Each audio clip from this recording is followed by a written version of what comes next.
दुनिया की राजनीति में आजकल बहुत तेज हलचल मची हुई है। कभी रूस यूक्रेन युद्ध, कभी चीन की चालबाजी, तो कभी तुर्की की हरकतें। लेकिन इस बार मामला गर्मा गया है अमेरिका के राष्ट्रपति डोनाल्ड ट्रंप और यूरोपीय यूनियन नाटो देशों के बीच। जी हां, ट्रंप अब भारत को धमकी देकर थक चुके हैं और इस बार उनका गुस्सा उन्होंने सीधे सीधे यूरोपीय देशों पर बरसते हुए कहा कि आप लोग रूस से तेल और गैस खरीदकर उसकी वॉर मशीन को फाइनेंस कर रहे हो और हमें बेवकूफ बना रहे हो। दरअसल ट्रंप ने हाल ही में एक बयान दिया कि Europe is my friend but don't NATO is failing to do the job. मतलब साफ है कि ट्रंप कह रहे हैं कि अमेरिका रूस पर सख्त पाबंदियां लगाता है, अरबों डॉलर खर्च करता है, यूक्रेन को हथियार भेजता है, लेकिन यूरोपीय देश फिर भी रूस से ऑयल और गैस खरीदते रहते हैं। ट्रंप का आरोप है कि यूरोप का ये रवैया सीधे सीधे रशियन वॉर मशीन को फाइनेंस करता है। और यही नहीं, उन्होंने धमकी तक दे दी कि अगर यूरोप नहीं मानता है तो 50 से 100% तक टैरिफ लगा देंगे यूरोपीय यूनियन पर। यानी साफ साफ शब्दों में कहें तो ट्रंप ने यूरोप को धमकी दे दी,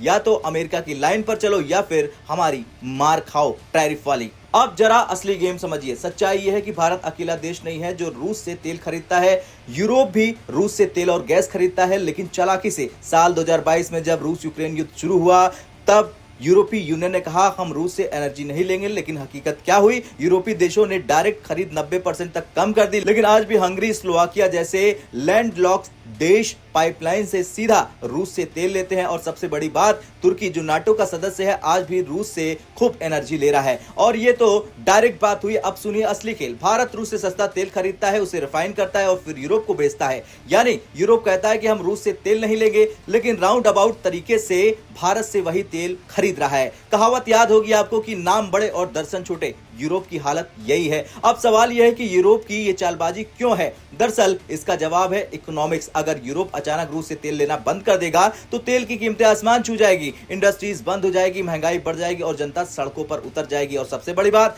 हंगरी और स्लोवाकिया जैसे देशों के पास कोई और विकल्प नहीं है, क्योंकि ये लैंडलॉक्स हैं, इनके पास समुद्र नहीं है, तो तेल इन्हें पाइपलाइन से ही लेना पड़ेगा। यानी बात साफ है, अमेरिका चाहे जितना दबाव डाले, यूरोप चाहे जितना बयानबाजी कर ले, लेकिन रूस का तेल यूरोप तक पहुंच रहा है। अब जरा ट्रंप की राजनीति समझिए। ट्रंप का असली खेल यह है कि अमेरिकी ऑयल कंपनियों को फायदा पहुंचाना। अगर यूरोप रूस से तेल खरीदना बंद कर देगा तो यूरोप को मजबूरी में तेल खरीदना पड़ेगा अमेरिका और मिडिल ईस्ट से। इसका फायदा किसको होगा? बिल्कुल अमेरिका के एनर्जी एक्सपोर्टर्स को। यानी ट्रंप की पूरी लड़ाई रूस से ज्यादा यूरोप के खिलाफ और अपने देश की कंपनियों के लिए है। अब आते हैं भारत पर। भारत ने साफ कह दिया कि हमें अगर सस्ता तेल मिल रहा है रूस से तो हम लेंगे। हमारी जनता को फायदा होगा, हमारी इंडस्ट्री को ताकत मिलेगी और हमें कोई रोक नहीं सकता। भारत ने अमेरिका से साफ कह दिया कि आप हमें क्या खरीदना है ये मत बताइए। यानी एक तरफ यूरोप चालबाजी से रूस का तेल खरीद रहा और दूसरी तरफ ट्रंप हमें नसीहत दे रहे हैं, भारत को नसीहत दे रहे हैं। लेकिन भारत अब वो देश नहीं रहा जो दबाव में झुक जाए।